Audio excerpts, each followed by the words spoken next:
इस सरकार को जगाने के लिए ये धरना प्रदर्शन किया जा रहा है। और ये धरना प्रदर्शन अंतिम धरना प्रदर्शन नहीं है। जब तक मध्य प्रदेश सरकार कम से कम 6,000 रुपए क्विंटल सोयाबीन नहीं खरीदती है, तब तक किसानों का आंदोलन हम लोग जारी रखेंगे। जब तक मध्य प्रदेश सरकार धार, जागो, बड़वानी, खरगोन के आदिवासियों की जमीन नीलामी करने के आदेश केंद्र सरकार के जो आदेश को निरस्त नहीं करती है, यह आंदोलन हम लोग जारी रखेंगे।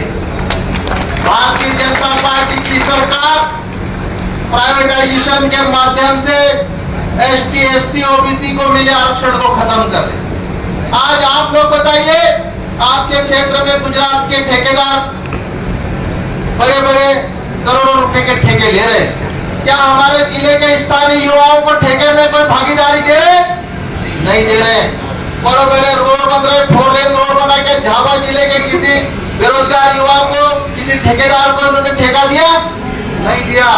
आज प्रधानमंत्री योजना के तहत 40-40 करोड़ के सीएम राइज स्कूल बन रहे हैं, एकलव्य आवासीय परिसर बन रहे हैं, करोड़ों रुपए की पेयजल योजनाएं, जल योजनाएं बन रही है। लेकिन ठेका अगर बात करोगे तो सारा ठेका गुजरातियों का। हमारे क्षेत्र का युवा कैसे आगे आएगा? आप लोग ना तो ठेकेदारी में हिस्सेदारी, ना बड़े बड़े प्रोजेक्ट में कोई हमारी हिस्सेदारी, ना किसी सरकारी योजना में गरीबों की हिस्सेदारी। तो ये सरकार गरीबों को ऊंचा उठाने की बात करती है, विकसित भारत बनाने की बात करती है। ये झूठी गारंटी वाली सरकार कभी गरीबों का भला नहीं करेगी मेरे भाइयों। इसलिए हमको आज पार लड़ने के लिए तैयार रहना पड़ेगा।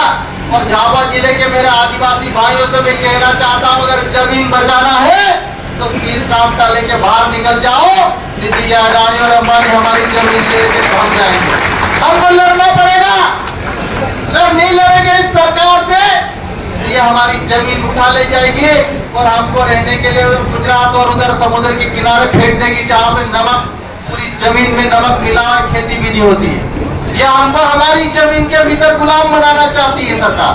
तो मेरा आप सभी भाइयों से अनुरोध है कि किसान न्याय यात्रा के माध्यम से पूरे मध्य प्रदेश नहीं पूरे देश में संख्यानंद करो कि इस भारतीय जनता पार्टी की सरकार की रवानगी करना पड़ेगी हम और आपको मिला के। अगर नहीं भगाएंगे इस सरकार को, नहीं हटाएंगे इस सरकार को, तो हमारी जमीन भी छीनेगी और हमारे आदिवासियों का अस्तित्व भी खत्म करेगी सरकार। आप सभी भाइयों को मैं हाथ जोड़ के अनुरोध करता हूँ कि ये लड़ाई अभी एक शुरुआत हुई है और ये लड़ाई अभी खत्म नहीं होगी जब तक हमारी जमीन की गारंटी नहीं दे, जब तक किसानों को एमएसपी की गारंटी नहीं दे, जब तक किसानों को 6,000 रुपए प्रति क्विंटल के कम से कम भाव तय नहीं करे, यह आंदोलन हमारा जारी रहेगा।